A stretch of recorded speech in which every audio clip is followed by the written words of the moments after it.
शुरुआत इस सेगमेंट की एक सवाल से। सी वोटर ने एबीपी न्यूज के लिए हिंदुस्तान के कुछ लोगों से पूछा कि क्या जनसंख्या कानून लागू होना चाहिए। आप विश्वास करिए 83% लोगों ने कहा कि हां होना चाहिए, जबकि 17% लोगों ने कहा कि किसी कानून की जरूरत नहीं है। यानी बहुत बड़ी आबादी ये चाह रही है कि देश में जनसंख्या पर, बढ़ती आबादी पर नियंत्रण हो, अंकुश हो। आप देखिए कि आम आदमी बड़ी शिद्दत से महसूस कर रहा है कि जनसंख्या पर नियंत्रण होना ही चाहिए, लेकिन बहुत सारे राजनेता जनसंख्या नियंत्रण का विरोध कर रहे हैं, उसको सियासत के चश्मे से देख रहे हैं। आजादी के समय देश की आबादी करीब 34 करोड़ की थी, जो आज 140 करोड़ हो चुकी है। ये बढ़ती आबादी विकास के रास्ते में बड़ी बाधा है। सरकार चाहती है कि आबादी पर कंट्रोल हो, लेकिन इस पर चल रही राजनीति पर कब कंट्रोल होगा? हमारी ये खास रिपोर्ट।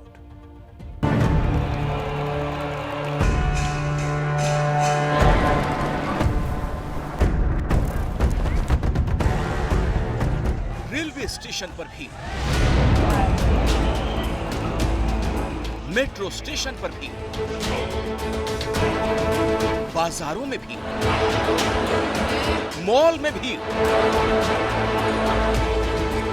एटीएम के बाहर भीड़। देश के किसी भी कोने में चले जाइए, आपको भयंकर भीड़ का सामना करना ही पड़ेगा। जानते हैं क्यों? क्योंकि देश में हर सेकंड एक बच्चा पैदा हो रहा है, और जिस रफ्तार से हमारी आबादी बढ़ रही है, उस हिसाब से हम अगले साल चीन को पछाड़ देंगे। मतलब और भीड़ बढ़ने वाली है। सरकार को चिंता है कि बढ़ती आबादी कहीं बर्बादी लेकर ना आ जाए, इसीलिए कह रही है कि आबादी रोको, विकास देखो। जनसंख्या नियंत्रण कानून देश की जरूरत है, और जब देश की जरूरत है तो ये कानून भी बन के रहेगा। लेकिन जनसंख्या विस्फोट पर सरकार के रुख ने नए विवाद का विस्फोट भी कर दिया। समाजवादी पार्टी के सांसद शफीकुर रहमान बर्क का तर्क सुनिए। जहाँ तक औलाद पैदा करने का ताल्लुक है, इसका ताल्लुक इंसान से यहाँ जाती तौर पर नहीं है, इसका भी अल्लाह से ताल्लुक है। बर्क खुद सांसद हैं, बेटा भी एक ही है, 94 की उम्र में भी मौज में। लेकिन इनके हिसाब से बाकी मुसलमान बच्चे पर बच्चे पैदा करते रहें तो अल्लाह की मर्जी। वाह जी वाह! शफीकुर रहमान की इस बेतुकी दलील से खुद उनके साथी ही इत्तेफाक नहीं रखते। किसी भी मजहब में जनसंख्या कंट्रोल करने की ममानियत नहीं है, बैन नहीं है। इस्लाम में भी हुजूर सल्लल्लाहु अलैहि वसल्लम के ज़माने से बहुत सी जगहों पे जनसंख्या का कंट्रोल किया गया, सहाबियों ने भी करा। हद से ज्यादा जनसंख्या किसी भी मुल्क की तरक्की को रोक ही नहीं सकती, उसे पीछे भी कर सकती है, और ये चिंता भारत को भी खाए जा रही है। इसीलिए बीजेपी और आरएसएस को शफीकुर रहमान बर्क के तर्क रास नहीं आ रहे। ये किसी कास्ट कम्युनिटी के लिए नहीं, बल्कि कंट्री के लिए चैलेंज है। अब कुछ लोग इसमें करते हैं कि साहब अल्लाह की मेहरबानी है। अब आप इस तरह की अल्लाह की मेहरबानी से अनलिमिटेड परेशानी खड़ी करने की कोशिश करेंगे तो आपके लिए भी परेशानी होगी। आप अल्लाह की मेहरबानी का बहाना बनाएंगे, अनलिमिटेड परेशानी का ठिकाना ढूंढेंगे। भारत के पास ऑलरेडी दुनिया की धरती का 3.5% है और जनसंख्या का 17% है। अबब रिलीजन, अबब कास्ट, अबब लैंग्वेज, अबब पार्टी, सारा भारत तकलीफ में है। इसलिए इसको रिलीजियस कलर देने की बजाय अच्छा है कि इसको एक विकास का रंग देकर सबके लिए हैप्पीनेस और हेल्थ मिले। तर्क अपनी जगह, लेकिन आंकड़ों से समझिए कि भारत भविष्य की भीड़ के लिए बिल्कुल भी तैयार नहीं। दुनिया में सबसे ज्यादा भूखे पेट लोग हिंदुस्तान में ही सोते हैं।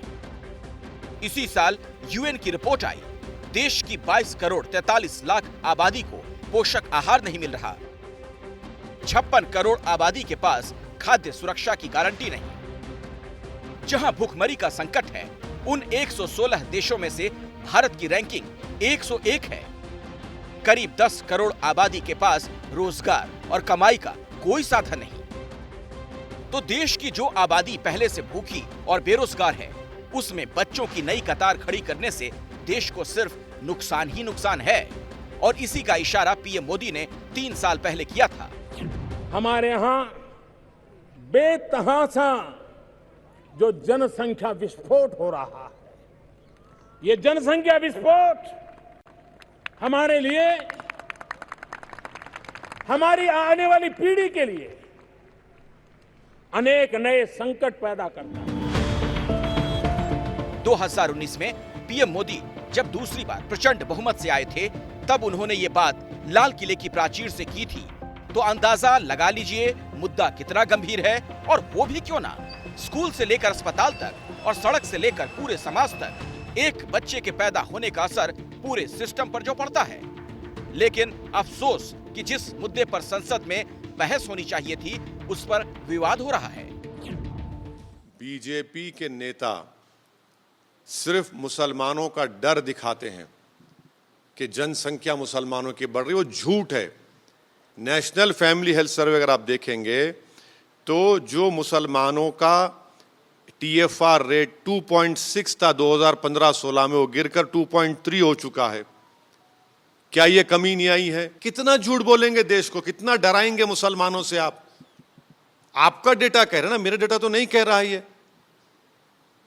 मुसलमानों की आबादी भी 2030 में स्टेबलाइज हो जाएगी।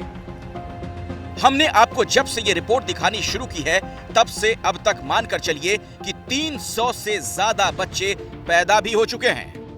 यही वजह है कि शायद सरकार बहुत जल्द जनसंख्या नियंत्रण के लिए कुछ बड़े कदम उठाए।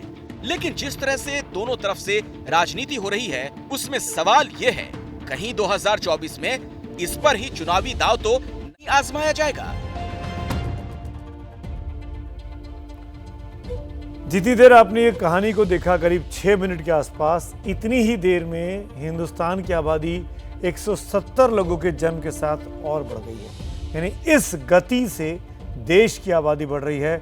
और इसीलिए कहा जा रहा है कि 2023 के आखिर तक आते आते दुनिया के सबसे ज्यादा लोग हिंदुस्तान में होंगे। यानी हम चीन को पछाड़ चुके हैं।